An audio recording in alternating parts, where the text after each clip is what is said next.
Alan, we're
Hey everybody, welcome to the 9 at 9. You know where you are, Expert Talk with me, Tigo.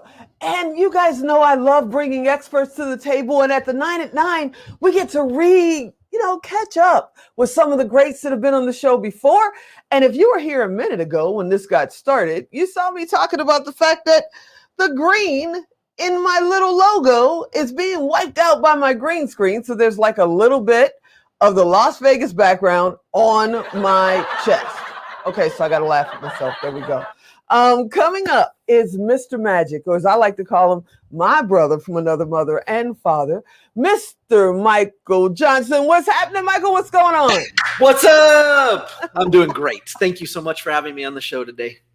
I'm so glad to have you, man. I mean, before we got started, you're really busy right now. Oh, you know, you've got your monthly feel good challenge going on, but you're in the middle, literally today, you're in the middle of creating something else, correct?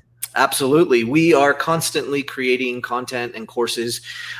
We have a membership that you can get into. Ultimately, it's not accessible for the public straight away. You have to kind of go through some of our stuff to get to it, but we are constantly creating content. And right now we're in the middle of creating a course that I just got off of a second ago, and I'll go back to right after this. So it's a lot of fun. This is just you waving your magic wand because you are Mr. Magic.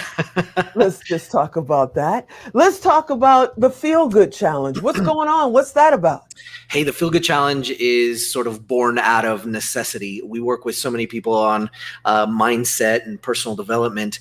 And what we found was that people weren't getting educated as youth. We weren't educated properly in how to utilize the most important tool we have, which is our ability to feel. Our ability to feel an emotion, any kind of emotion, whether it's, I call them light emotions and dark emotions, right? So it doesn't matter what kind of emotion, but our ability to feel is our superpower as humans, right? We talk about, something that separated us from other creatures on this planet. And a lot of people say, oh, it's because we have thumbs and fingers. Actually, it's because we have emotions. It's because we can feel. It's because we can use that navigation system. But unfortunately, we weren't taught very well. We didn't get educated in kindergarten or in elementary school or middle school or high school or even college. And it's a very rare occasion that there are formal classes on how to utilize and control and execute your own emotions. So what we did was we built this challenge called the Feel Good Challenge. And the Feel Good Challenge is literally all about going back to the roots of what you need to feel good. So you have to ask yourself, do you feel good? Do you feel good every day? Do you feel good sometimes, maybe once or twice in your week, maybe once or twice in your day? There's no reason for that. You should be able to feel good on purpose, on demand, and from the inside out. And that's what the Feel Good Challenge is all about. Okay, well, that brings up a couple of roads that I want to talk about COVID. We have to, because, I don't know if they're watching this in 2029 or 2054, but right now, we're getting shots and we're trying to come back out. California is opening today for the first time in over a year. So, yeah. So I want to definitely talk about that. But you're talking about feeling good. And I know you actually played sports. Yeah. I mean, you're not that Magic Johnson, but you are our Magic Johnson. Um, and you're talking about feelings. I mean, even as a female athlete, that's not something that our coaches wanted us to be in touch with. So if you've been taught your whole life that showing your emotions, feeling things, just being open like that means you're soft, especially in a male, sports minded kind of community. Yeah. And now you're coming out saying, hey, it's okay to feel. How do they handle that? How do they make that turn? Well, I think, the interesting part about it is athletics is starting to come out of that a little bit. There was a idea in athletics that you don't want to get too high on the highs and you don't want to get too low on the lows. So they were basically sort of quelling that emotion. But what they're starting to realize is, hey, better just to teach them how to turn on and off their emotions, better to give them control of themselves. And if we can actually run this complicated mechanism better, then we don't have to worry about the highs and the lows. We can worry about how we want to feel all the time. And now we can take in the situations that are going on around us, and we can start to actually create them the way we want them to be instead of the way that the outside world wants it to be. And so COVID is a perfect example of that. And a pandemic is a perfect example of that. There's a whole lot of people in the world telling you how you should feel. Mm-hmm. And the interesting thing is, can you actually step back and say, no, I'm going to feel this way regardless, no matter what?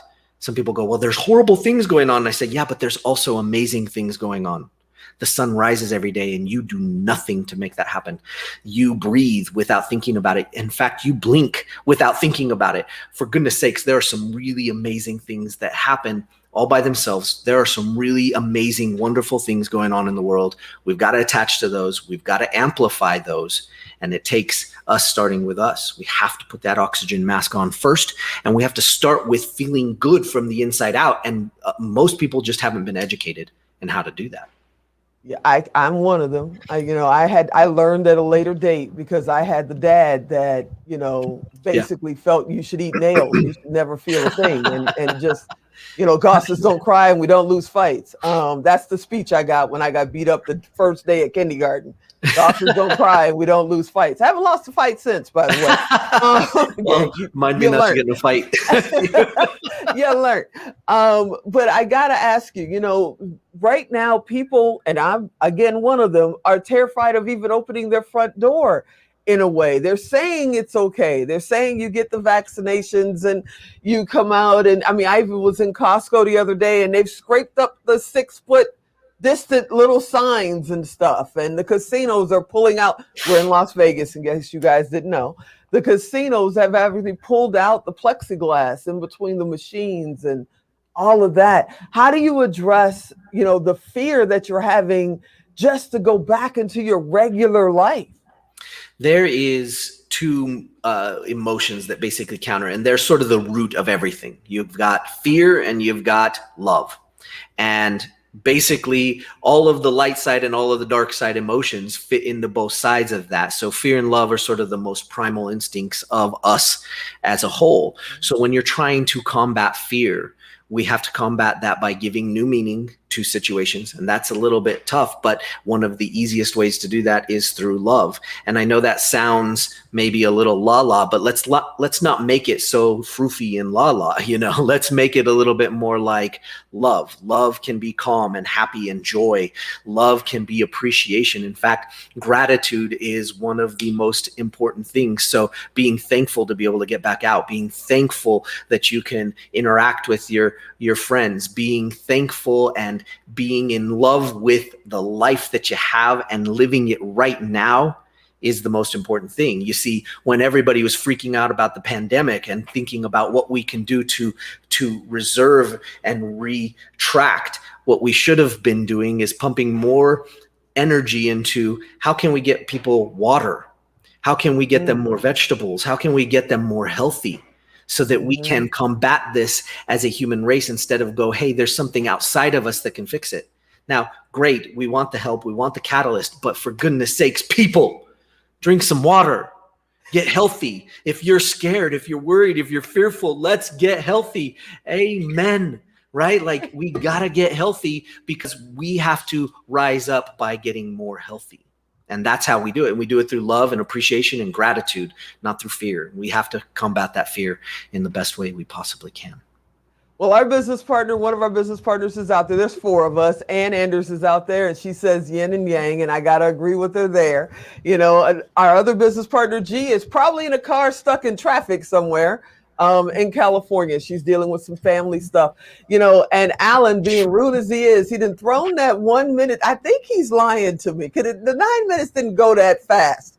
I love talking with you, Michael, Mr. Majic. You know, we have to get you to come.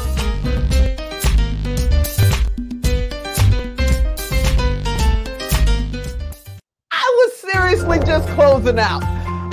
Mike, Mr. Majic, I hope you'll come back. Alan is just rude. Oh my goodness. Hey, you guys, thanks for watching. We'll be back on Thursday. Really, Alan? Really? I'm Tigo, and I'll talk to you next time.